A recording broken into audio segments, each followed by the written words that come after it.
Bismillahirrahmanirrahim. Assalamualaikum warahmatullahi wabarakatuh. Alhamdulillah.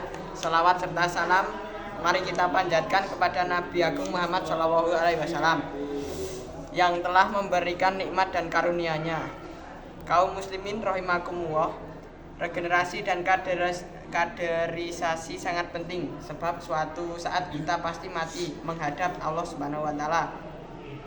Kalau kita mati, pertanyaan selanjutnya adalah apakah anak cucu kita masih Islam?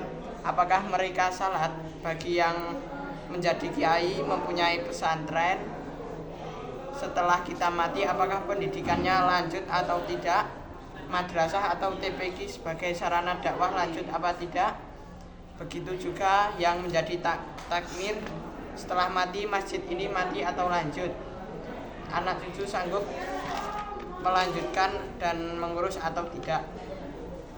Sebagai ikhtiar yang menjamin keberlangsungan dakwah agama Islam, maka kita harus mempersiapkan anak cucu dan murid-murid kita supaya kita melanjutkan dakwah serta perjuangan ini. Oleh karena itu, kaum muslimin rahimakumullah, regenerasi dan kaderisasi sangat penting.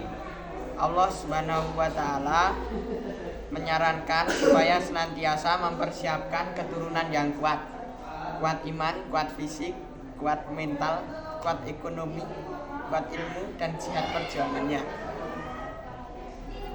Dan jangan sampai kita mati meninggalkan anak cucu yang lemah. Allah Subhanahu wa taala berfirman dalam Al-Qur'an surat An-Nisa ayat 9. Dan hendaklah takut kepada Allah orang-orang yang sekiranya mereka meninggalkan keturunan yang lemah di belakang mereka, yang mereka khawatir terhadap kesejahteraannya.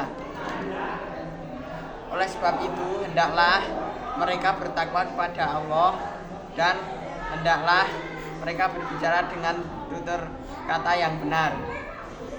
Rasulullah SAW mengapresiasi kader-kader yang hebat, kuat sebagai bekal untuk memperjuangkan agama Allah Subhanahu wa taala. Kaum muslimin rahimakumullah, ikhtiar untuk melahirkan generasi yang kuat dan bisa melanjutkan perjuangan Islam. Pertama, lewati nikah secara syar'i. Jangan ada di antara kita yang mempunyai anak cucu tanpa lewat pernikahan. Kedua, Rasulullah SAW mengutamakan sisi keagamaannya, akhlaknya dan kesolihannya dalam menentukan pilihan calon suami maupun istri. Kaum muslimin, Nabi bersabda, jangan sampai kita menolak pinangan orang yang agamanya baik dan akhlaknya baik. Terakhir, lukmatul halal. Upayakan semua anak cucu kita baik-baik, maka jangan makan kecuali makanan halal dan jangan minum kecuali minuman yang halal.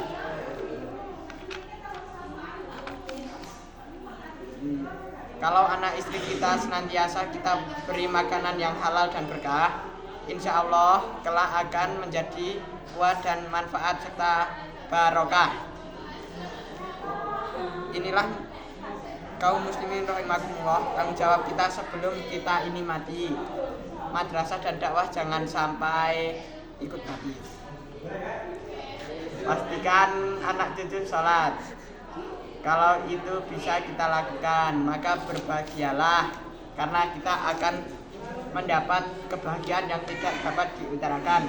Allah berfirman dalam Al-Quran surat Al-Qasas ayat 77.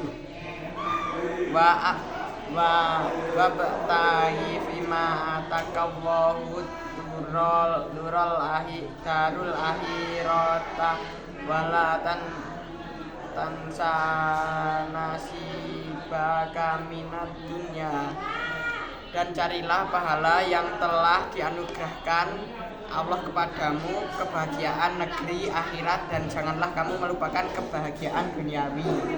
Kaum muslimin rahimakumullah, mari kita senantiasa bersama-sama berjuang agar kita diberi kebahagiaan akhirat dan duniawi, serta memperjuangkan agar keturunan anak cucu kita dapat dikatakan Islam lahir batinnya. Semoga Allah melindungi dan memberi kita menjadi orang-orang yang ahsani takwim, orang-orang yang mulia di hadapan Allah Subhanahu wa taala. Sekian dari saya. Wassalamualaikum warahmatullahi wabarakatuh. Wah.